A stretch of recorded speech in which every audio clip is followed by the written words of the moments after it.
Hey guys, it's Colton, Lindsay here with Winning the Inner Game. I'm glad that you got a copy of my customer process checklist. Whether you got the buyer one or the seller one, it's all the same. It's just on how you customize. But I wanted to give you a quick rundown so you kind of know how the customer process checklist works, right? And what it is, a customer process checklist is it's a system that allows you to duplicate and repeat something you've already done successfully so that you can give the same great customer service to every prospect that becomes your customer, every client that becomes your past client. Got it? So this mainly is on how I work with customers. And obviously you cannot duplicate mine exactly because I have team, I have staff, and I have a lot of people that do things for me. I've added to it over time. But what I would like you to do is to be able to make sure that you create your own process so that if you are one agent or if you have an assistant or if you have a team, you can start building and expanding your process going forward. Okay, so on the number one step that I shared with you guys was what happens once you set the appointment, which is called the lead part of the process, to when you go ahead and meet with them. So I have several things on my checklist, as you can see, is we've got make sure the customer checklist is in the file, 17-point action plan, is the ERS, the listing agreement in there, right? Clear up to making sure we've got a suggested price or a desired price. Okay. We do similar items on both the buyer and the seller, and if you go through and look at what things do you do before you go to your appointment, because I know you got to print some paper off, you got to print some packets off, you got to get some things ready. Imagine if you could save time by having it quickly systematized and you can just print it and go and check it off on your list to make sure everything's there. You'll be way more efficient in getting to the appointment. The next part is the active part. I'm sorry, not the active part, the appointment part of it. That's when either myself or one of my agents goes on the appointment and we get the contract signed, but it hasn't been started during the processing side, hasn't been put up on the MLS, hasn't been activated, or we haven't even gone and looked at homes yet, right? Because we don't go look at homes until we've got what signed? That's right, a contract. Okay. So the next part of this is you can see is it's broken into a couple spots. It's the listing appointment, the person that goes on it, and then the person that is actually going to start getting things ready to go active. Okay. So it's got things like I need to let my marketing director know, are we going to do staging on this one or no? Is it free or is the customer paying for it? Are we doing a pre-list home inspection?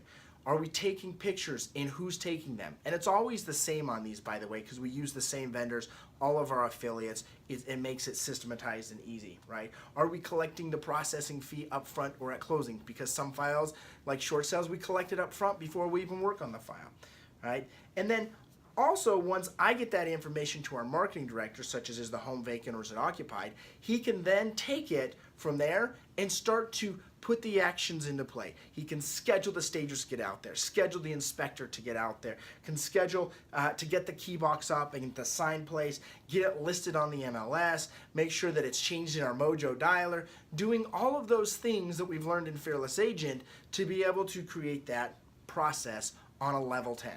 Then once it gets activated, we're going to do several things from there. As you can see, the activation process.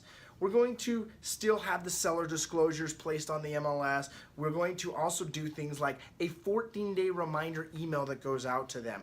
We're going to add them on Facebook. We're going to do a 60-day reminder of either change the pictures, upload a new listing on the MLS, whatever we need to do. However, I sell all my homes under 30 days, so that's just a what-if scenario if we go into a buyer's market, yeah?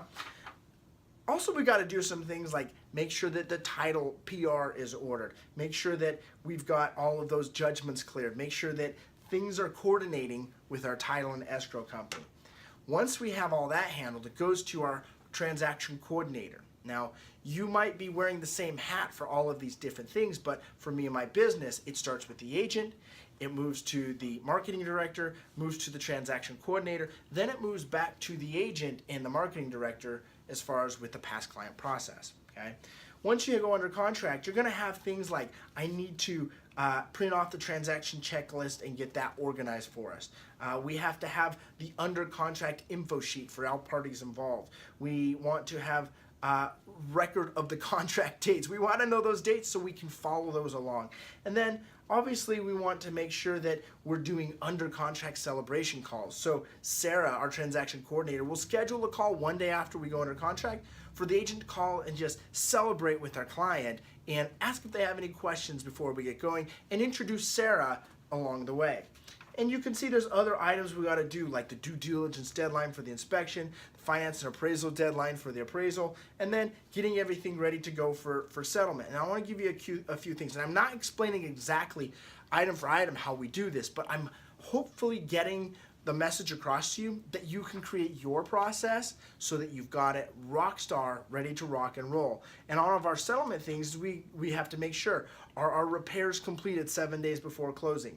Do we have settlement scheduled? Because we've got to have our settlement statements done 3 days before, prior to closing, right? Do we have our final walkthrough scheduled?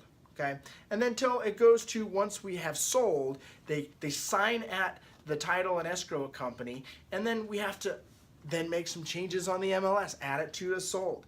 Do we have the DA number to turn into our office?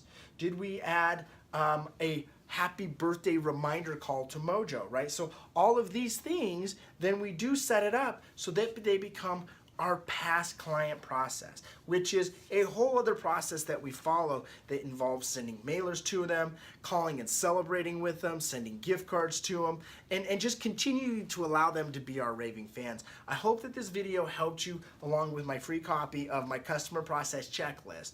Now, go ahead and schedule about 45 minutes to an hour and create your own customer process. Make this an appointment in your schedule, because I can promise you this, it might be a little much of a task to do up front, sort of speak, but it will pay dividends going on through the rest of your business. And if you want to really learn how to build an in-depth customer process, go to fearlessagent.com and get started with their coaching and training program. That's where I learned how to build awesome processes. Thanks, guys.